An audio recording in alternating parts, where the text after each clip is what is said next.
कहानी की शुरुआत होती है एक छोटे से शहर में, जहां अनन्या नाम की एक युवती अपने स्टूडियो में एक खूबसूरत पेंटिंग पर काम कर रही है। अनन्या गर्भवती है और उसका बच्चा कुछ ही दिनों में जन्म लेने वाला है। उसका चेहरा शांति और उम्मीद से भरा है, क्योंकि वह अपने होने वाले बच्चे के सपनों में खोई हुई है। तभी उसकी छोटी बहन रिया हड़बड़ाहट में कमरे में दाखिल होती है और कहती है, दीदी जल्दी टीवी ऑन करो, दुनिया में कुछ बहुत खतरनाक हो रहा है। अनन्या हैरान होकर रिमोट उठाती है और न्यूज चैनल लगाती है। स्क्रीन पर एक डरावनी खबर चल रही है।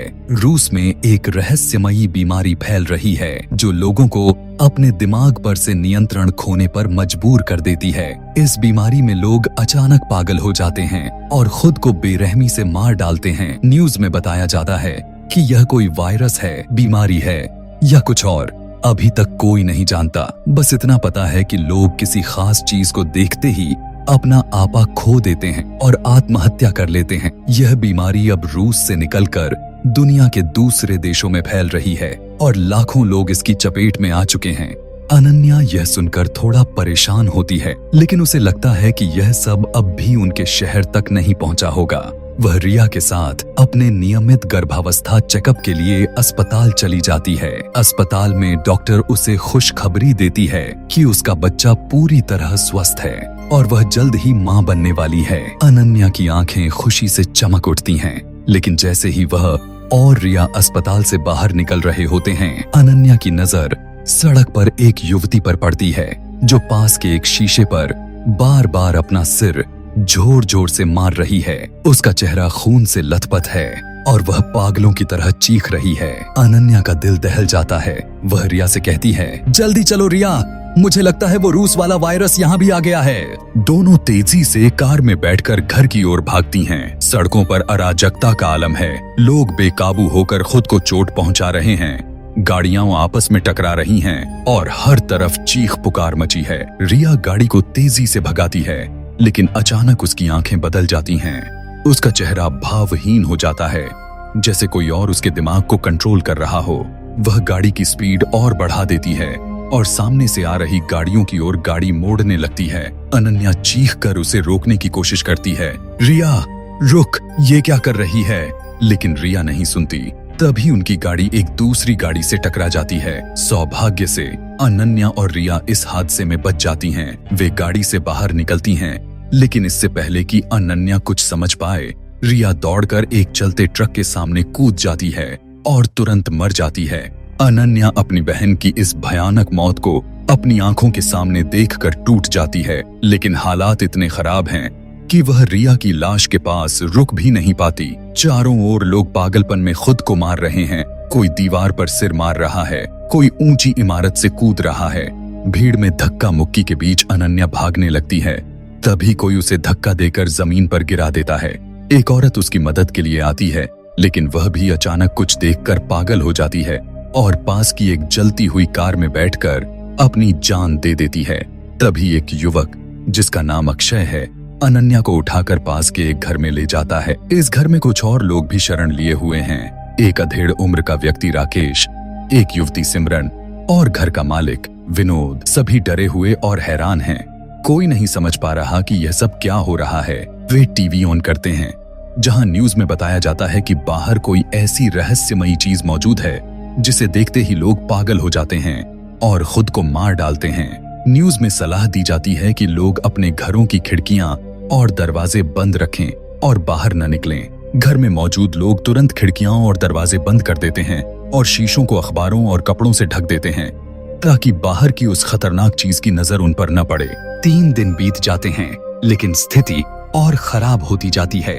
घर में मौजूद लोग अनन्या, अक्षय, राकेश, सिमरन और विनोद परेशान और भूखे हैं। कोई नहीं जानता कि यह संकट क्या है और कब खत्म होगा। तभी बाहर से दरवाजे पर जोरदार दस्तक होती है। एक लड़की, जो रो रो कर मदद मांग रही है, दरवाजा खोलने की गुहार लगाती है। अक्षय दरवाजा खोलने जाता है, लेकिन राकेश उसे रोकता है, यह कहकर कि वह लड़की शायद वायरस से संक्रमित हो। अनन्या, जो अभी भी रिया की मौत के सदमे में है, राकेश पर बंदूक तान देती है और अक्षय को दरवाजा खोलने का आदेश देती है। अक्षय दरवाजा खोलता है और एक गर्भवती लड़की जिसका नाम कावेरी है अंदर आती है। कावेरी बताती है कि उसका खाना खत्म हो गया था, इसलिए वह आंखों पर पट्टी बांधकर एक एक घर का दरवाजा खटखटाते हुए यहाँ तक पहुंची। राकेश कहता है कि उनका खाना भी अब खत्म होने वाला है, क्योंकि वे पिछले 7 दिनों से इस घर में फंसे हुए हैं। पास में एक सुपरमार्केट है, लेकिन बिना देखे वहां तक पहुंचना असंभव है। विनोद, जो इस घर का मालिक है, सुझाव देता है कि बाहर लगे सीसीटीवी कैमरों की मदद से वे उस राक्षस का पता लगा सकते हैं और सुपरमार्केट तक पहुंच सकते हैं। वह कहता है कि शायद स्क्रीन पर इसे देखने से कोई नुकसान न हो। बाकी लोग इसे जोखिम भरा मानते हैं, लेकिन भूख के कारण विनोद की बात मान लेते हैं। सुरक्षा के लिए विनोद को रस्सियों से कुर्सी पर बांध दिया जाता है, ताकि अगर वह संक्रमित हो जाए तो खुद को नुकसान न पहुंचा सके। बाकी लोग दूसरे कमरे में चले जाते हैं और विनोद स्क्रीन देखने लगता है। कुछ देर बाद स्क्रीन पर एक अजीब सी हवा का झोंका दिखता है और विनोद के चेहरे के हाव भाव बदलने लगते हैं। उसकी आंखें रंग बदलती हैं और वह जोर जोर से चीखने लगता है। जब बाकी लोग कमरे में पहुंचते हैं, विनोद अपना सिर टेबल पर बार बार मारकर खुद को मार चुका होता है। यह देखकर सभी डर जाते हैं और समझ जाते हैं कि इस राक्षस को स्क्रीन पर देखना भी उतना ही खतरनाक है। वे मॉनिटर को तोड़ देते हैं ताकि गलती से भी कोई इसे न देख ले। अब भूख असहनीय हो चुकी है। अक्षय एक नया प्लान बनाता है। वे जीपीएस की मदद से कार से सुपरमार्केट जाएंगे। कार के शीशों को काले पेंट से ढक दिया जाता है ताकि बाहर का कुछ न दिखे। 5 लोग, अनन्या, अक्षय, कावेरी, राकेश और सिमरन, आंखों पर पट्टी बांधकर सुपरमार्केट की ओर निकलते हैं। शहर पूरी तरह वीरान हो चुका है। सड़कें लाशों से भरी पड़ी हैं और चारों ओर सन्नाटा है। रास्ते में उनकी कार अचानक हिलने लगती है। कार के सेंसर बताते हैं कि राक्षसों ने उनकी गाड़ी को घेर लिया है, लेकिन अक्षय हिम्मत नहीं हारता और किसी तरह सुपरमार्केट तक पहुंच जाता है। सुपरमार्केट में पहुंचकर वे खिड़कियां और दरवाजे बंद करते हैं और अपनी आंखों की पट्टियां हटा लेते हैं। वहां खाने पीने की चीजें देखकर सभी राहत महसूस करते हैं। अनन्या और अक्षय बातचीत में करीब आते हैं। अनन्या को अक्षय की हिम्मत और नेकी पर भरोसा होने लगता है। अनन्या को एक पिंजरे में 3 पक्षी मिलते हैं जिन्हें वह अपने साथ रख लेती है। तभी दरवाजे पर कोई जोर जोर से दस्तक देता है। एक व्यक्ति मदद मांगता है, लेकिन डर के कारण वे दरवाजा नहीं खोलते। वह व्यक्ति चीखता है, वो राक्षस बहुत खूबसूरत हैं, तुम्हें उन्हें देखना चाहिए। यह सुनकर सिमरन उसे बाहर धकेल देती है, लेकिन इस कोशिश में वह खुद भी बाहर चली जाती है और उस व्यक्ति द्वारा मार दी जाती है। अनन्या नोटिस करती है कि जब राक्षस पास होते हैं तो पक्षी शोर मचाते हैं, जो उनके लिए एक चेतावनी का काम करेगा। बचे हुए 4 लोग, अनन्या, अक्षय, कावेरी और राकेश, राशन लेकर वापस घर लौटते हैं। सिमरन की मौत का गम सभी को है। रात में कावेरी एक अनजान व्यक्ति को घर में ले आती है जिसका नाम कर्ण है। अनन्या उसे बंदूक दिखाकर रोकती है। कर्ण बताता है कि कुछ पागल लोग उसके दोस्तों को जबरदस्ती राक्षस दिखाकर मार चुके हैं और वह भागकर यहाँ पहुंचा। वह बताता है कि यह राक्षस उन लोगों को ज्यादा प्रभावित करता है जो खुशहाल हैं, क्योंकि यह उन्हें उनकी जिंदगी का सबसे बड़ा दुख दिखाता है, जिससे वे आत्मघाती हो जाते हैं। लेकिन जो लोग पहले से टूटे हुए हैं वे राक्षस के गुलाम बन जाते हैं और दूसरों को मारने में उसकी मदद करते हैं। राकेश को कर्ण पर भरोसा नहीं है और वह उसे बाहर निकालने की धमकी देता है। तभी सिमरन की बहन निशा राकेश को बेहोश कर देती है और उसे एक कमरे में बंद कर दिया जाता है। अगले दिन अनन्या और कावेरी को एक साथ प्रसव पीड़ा शुरू होती है।